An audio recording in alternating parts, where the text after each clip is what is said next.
Okay, so let's talk about Shannon Sharp, Asante Samuels, and Deion Sanders. And this is why I really don't compare athletes in the past to athletes to today. All right, two completely different leagues, two completely different eras, two completely different rules, the game, all that you have to put in when you're trying to compare. And this is why I never get into this LeBron James and Michael Jordan debate. I think it's a useless debate, but let's just get into today's topic, all right? We'll get into all that a little bit later in the video.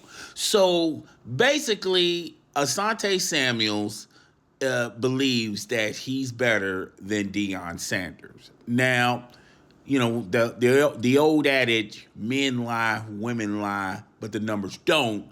Samuels showed his stats and he compared them to Deion Sanders, and he believes that he was a better corner than Deion Sanders. Okay, first and foremost, Deion said, "All right, for anyone out there that believes Asante Samuels is correct, Asante Samuels was a great corner for the New England Patriots. You know, he has won titles with the New England Patriots. Was phenomenal at the cornerback position, but Deion Sanders is just on a whole nother level. Not only Deion Sanders was a shutdown corner, a lot of offenses, a lot of quarterbacks, a lot of coaches refused to throw on Deion Sanders' side. Now, I'm not going to get into safety help. Safety help, was almost non-existent when Deion Sanders was on his island on his own. And also, I don't think Asante Samuels is putting in and also putting in this added component that Deion Sanders was not only a shutdown corner, he can return kicks, he can return punts, he can also play receiver. Deion Sanders is just simply on a whole nother level. He's pretty much in another universe. All right.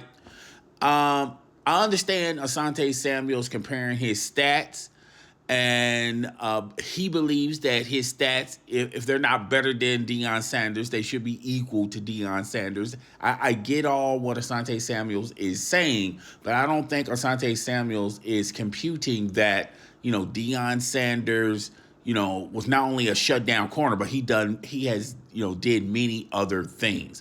Not only that, Deion Sanders, and I know this is not a part of the discussion. Deion Sanders was also played Major League Baseball.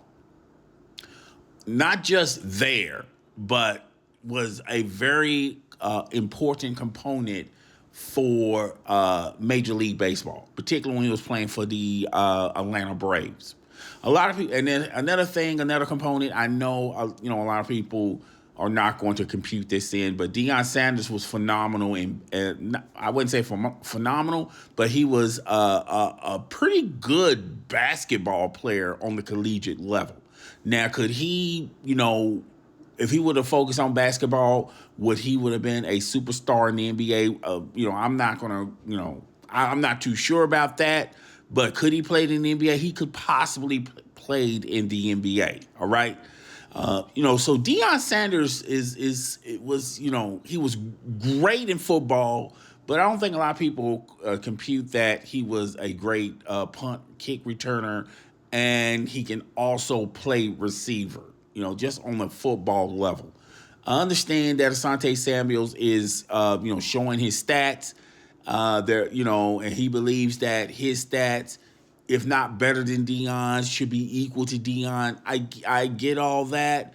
And Asante Samuels is taking this as an insult, that, he's not prime, but he's a pretty good defender himself. But to sit up there and announce to the world that you are better than Deion Sanders is ludicrous. Okay. Shannon Sharp, he did say some good things about Asante Samuels, but I think what Asante Samuels is, taking to heart is when Shannon Sharp says, forget about it. You're not prime. And I think he took that literally to heart. Even though there is some truth into that, I would say Asante Samuels was a great corner, but comparing personally to me, I wouldn't have compared Asante Samuels to Deion Sanders.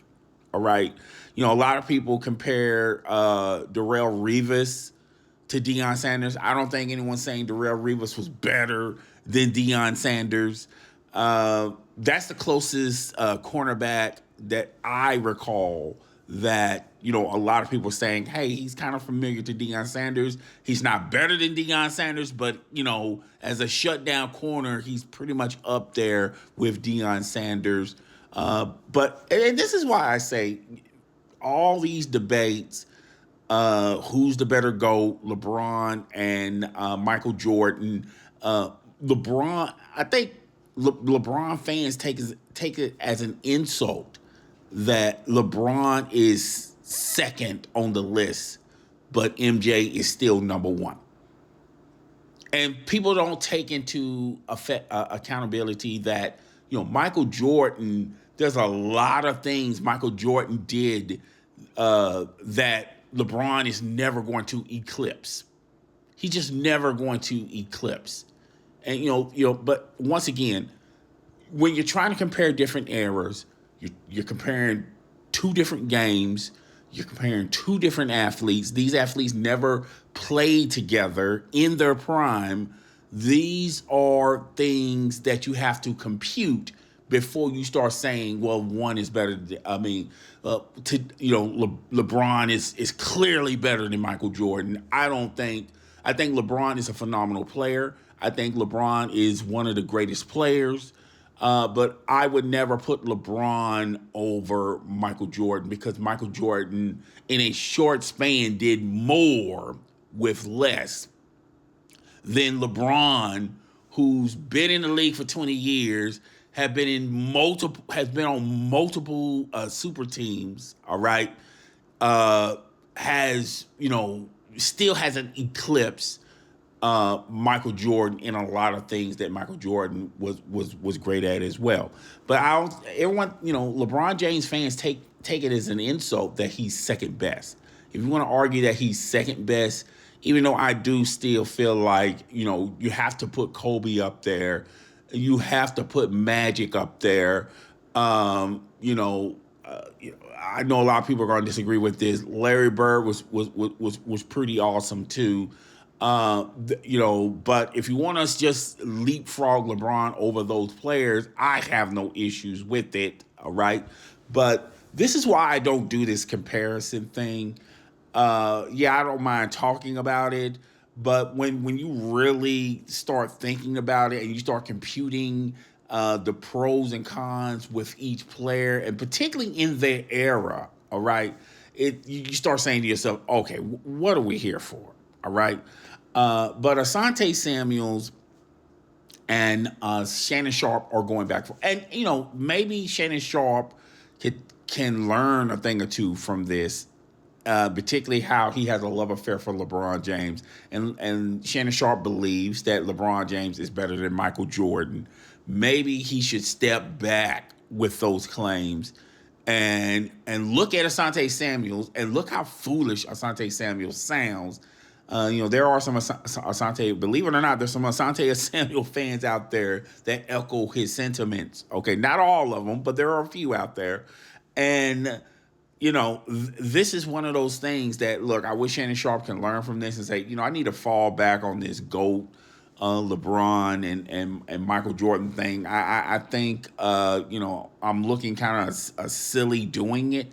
And logically look at Asante Samuels. Asante Samuels really do feels like he's better than Deion Sanders. Another thing Asante Samuels took to heart was I don't know, I forgot the proper terminology to this, but the T step or the T drop or whatever, and Prime was talking about it.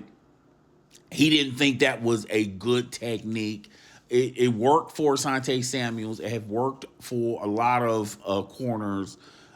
He feels like the T drop or the T step is the better technique than Deion. Just locking his player in.